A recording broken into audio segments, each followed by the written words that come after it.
of God healed. Walang napakagandang pamumuhay sa mundo, hindi nabubuhay kang may patayasan. One of the most important things in life is to know the essence of living. Let us analyze. Let us serve nobody else than God. You will be hearing from Brother Eli things that you need to hear from the Bible. Find a preacher now!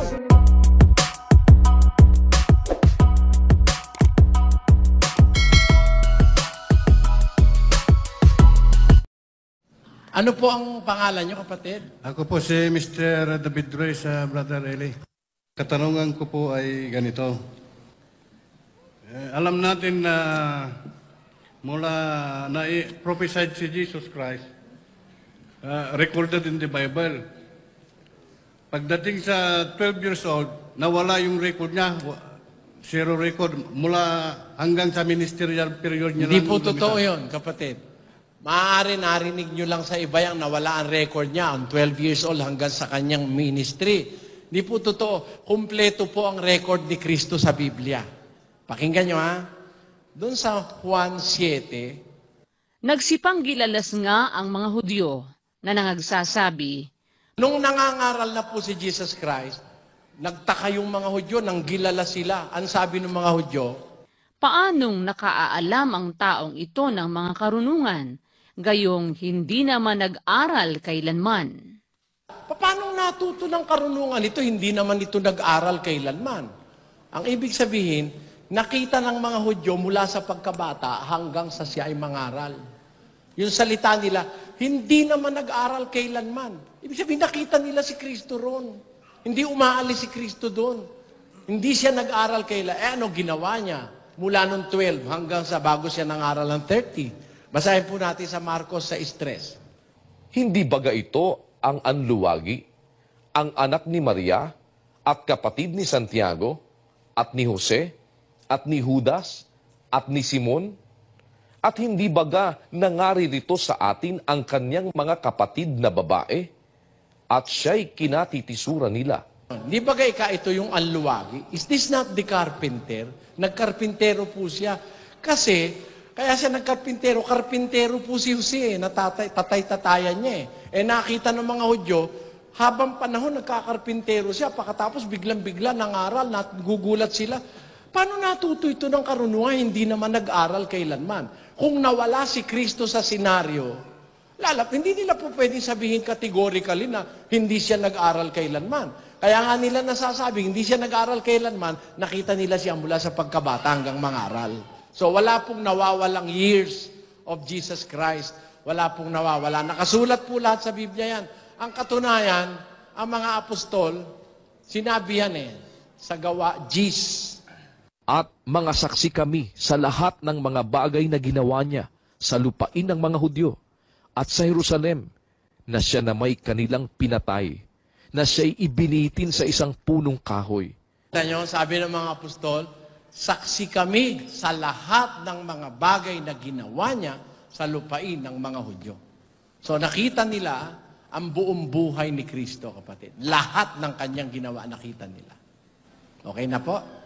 Pwede pang isa, brother? Sige po.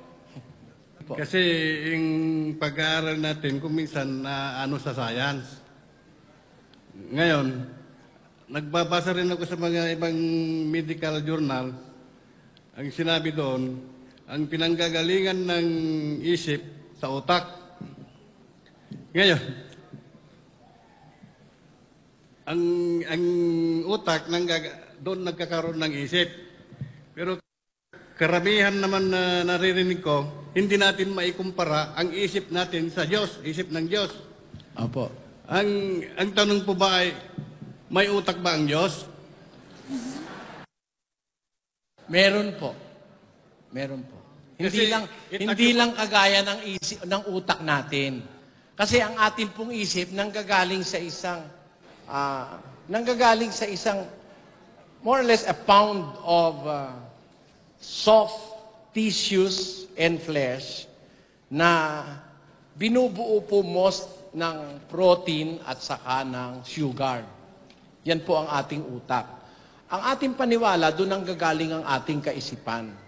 It is the seat of our intelligence. Yun ang The brain is a marvelous part of our being na binubuo ng soft tissues yan.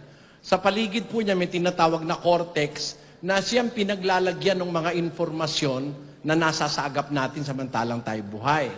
Ngayon, yan po ang paraan para tayo makaisip, makatanda, yung mga information na tinatawag na nadideposit sa ating brains.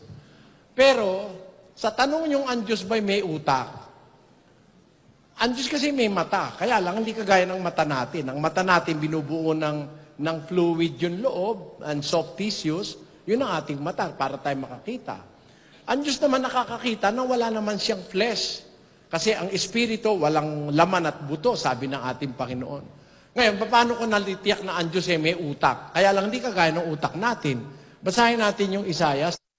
Sapagkat ang aking mga pag-iisip ay hindi ninyo mga pag-iisip, o ang inyong mga lakad ay aking mga lakad, sabi ng Panginoon. Sapagkat kung paanong ang langit ay lalong mataas kaysa lupa, gayon, ang aking mga lakad ay lalong mataas kaysa inyong mga lakad, at ang aking mga pag-iisip kaysa inyong mga pag-iisip. Garantisadong may pag-iisip ang Diyos. Kung ang tao, ang ating pag-iisip galing sa utak, sabi yun ng siyensya. Ngayon, ang sabi naman ng Biblia, ang Diyos may pag-iisip din. At ang pag-iisip nga ng Diyos is far superior than our thinking, our thoughts. Sabi ng Diyos, kung gaano kataas yung langit sa lupa, ganun kataas ang pag-iisip ko, mahigit sa inyong pag-iisip. Wala naman po nakakasukat pa kung gaano kataas yung langit Nung maimbento yung Hubble Space Telescope, ang pinakamalayong nakikita nilang object ngayon from the Earth is something like 13.5 billion light years away from the Earth. Yun po, the largest known galaxies, some 13.5 billion light years away. Pagkatapos nun, napakalawak pa. Kaya wala pong makakatarok sa pag-iisip ng Diyos. Pero may pag-iisip ang Diyos. At kung ang tayong mga tao may pag-iisip na nanggagaling sa utak, naniniwala akong may pinanggagalingan yung pag-iisip ng Diyos. Meron po siya kasing isip Ngayon, yung isip na yon, pwede namang i-share ng Diyos sa atin yun You will know that spiritually.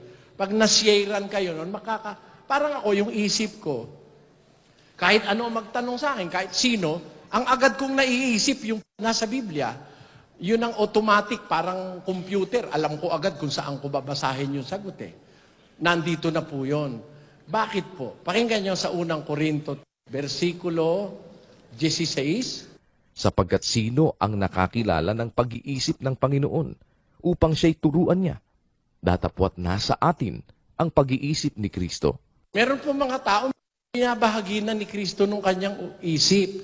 Sino yon? Yung tinuturuan niya. Mararamdaman mo naman kung tinuturuan ka niya Dahil kahit ano pa ang mangyari, kahit ano pa ang tanong, meron sagot Biglang-bigla dumadating yon. Bigay po ng Diyos yon, kapatid. So, ang utak ng Diyos ay hindi it occupies space, ang utak ang Apo Diyos. It will not occupy space, ang utak ng God.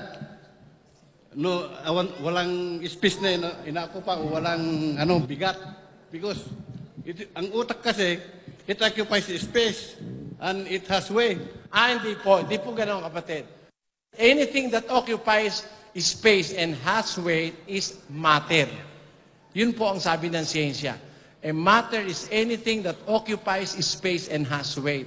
Yun pong anino, hindi matter Kasi, although it occupies space, it doesn't have weight. Kaya yung anino, walang kasaysayan Hindi naman po yung isip ang tinatawag na that occupies space and has weight. Pero ang sa Diyos, ako ang paniniwala ko, ang pag-iisip ng Panginoon, ikumpara na lang natin sa pag-iisip ng tao. Ganito po ang sabi ng salmistang si David. Pakinggan nyo. Sa awit. Nalalaman ng Panginoon ang mga pag-iisip ng tao, na sila'y pawang walang kabuluhan. Compared sa pag-iisip ng Diyos at saka yung isip natin, para sa Diyos wala lang kabuluhan yung isip natin Pero alam mo kung pag-uusap teknolohiya, ako hangang-hanga ako dun sa gumawa ng ng cellphone. Biro mo nung araw, tatawag ako sa amin, hihinto pa ako sa kanto, makikiusap ako sa telepono. Pag walang PLDT, di ka makatawag. Ngayon, wala na. Basta may cellphone ka, kahit saan ka pumunta, nakatawag ka na. Ang ganda-ganda ng cellphone, very useful sa akin yon. Kahit po nasa sasakyan ako, nakakapag-broadcast ako internationally. Yung ating satellite receiver at saka yung satellite feed natin, nakakarating sa buong mundo. Kaya ang programang ito napapanood sa buong mundo eh. Sa pamagitan ng satellite, sa pamagitan ng internet. Yung mga na yun, isip ng tao ang gumawa nun eh. Nakakahanga na eh. Pero compared sa isip ng Diyos, wala pa rin kwenta yung isip ng tao eh. Ganun po kadakila yung isip ng Diyos, kapatid. Kaya, I believe all the spaces is filled with God's thinking and thoughts. Lahat ng spaces available. Yun po. Okay na po, kapatid? Salamat.